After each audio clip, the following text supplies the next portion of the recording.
the Holy Trinity, in my opinion, and this isn't backed up by statistic, but rather by how I deal and work with young people, is Snapchat, Twitter, and WhatsApp. Within those three, it's the Father, the Son, and the Holy Ghost, if you look at how it's consumed. And in the same way that if you look at a Facebook many, many years ago, like, oh, what is this social media advent? It's a fart in the wind, it'll come and go.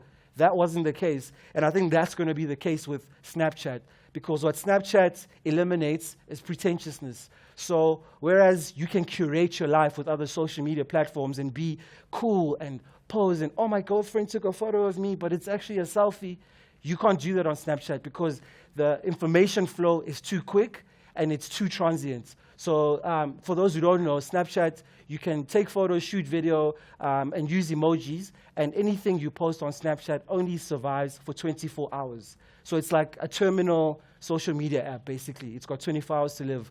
And once you've posted that video, say it's 7 o'clock at night, it'll have disappeared by 7 o'clock on the dot the next day. And what that's allowed young people to do is be more honest and express themselves in far more creative and transient ways than before. So in the same way that when you have a conversation, you kind of say things that you know, it'll pass and everyone will forget about it, because the danger and the fear is that everything lives forever on the internet. It's not the case with Snapchat, and that's why people have gravitated towards it, especially young people. But you do have stalwarts of the platform like DJ Khaled, who says, don't ever play yourself. And if you're a young person, you'll know what I'm talking about, because he's kind of taken Snapchat from cool to critical mass. Like, it went from a nondescript little social media app nobody knew about, but because of the way DJ Khaled used this platform, it exploded. And I foresee the same thing happening, because if you look at the musicians like KO that I've worked with, and the Boys and Bucks members, and the Ricky Ricks, and just everyday people are starting to consume and use Snapchat in more and more creative ways.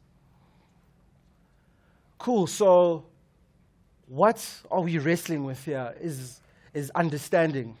And I think, I even am hesitant to say it when I say, well, young people, even though I am a young person, but for me, it's fish where the fish are, but also I'm also hesitant to ever speak on people's behalves. I can be the conduit and the emissary for this information a lot of the time, and I guess it works out better that way, because you can't always do a Generation Next or a Cruiser Awards where you speak to thousands and thousands of young people, but you can go to the people that are influencing the influencers. And that's kind of the place where Culture Club and myself and a lot of content creators fall. So the next it girl like Lulama Wolf who comes up is likely to approach me to say, hey, I really like the photos you take. Would you consider doing a shoot with me? I can contact an Adidas, find the collaboration, find the synergy where the two parts become greater than the whole, and we have collaboration, and that's what's key. All right, so this is just to kind of end off succinctly, is a brief kind of quote from one of my favorite writers, Haruki Murakami. And social media for me is kind of like a lucid hallucination for young people to express themselves, because before, like I said, everyone was seen and not heard. That's what we were expected to do. It's just, let's see you, let's not hear you. And what social media has done is creates an opportunity and a platform where you can scream from the rooftops and you're heard and you're understood and you're taken seriously.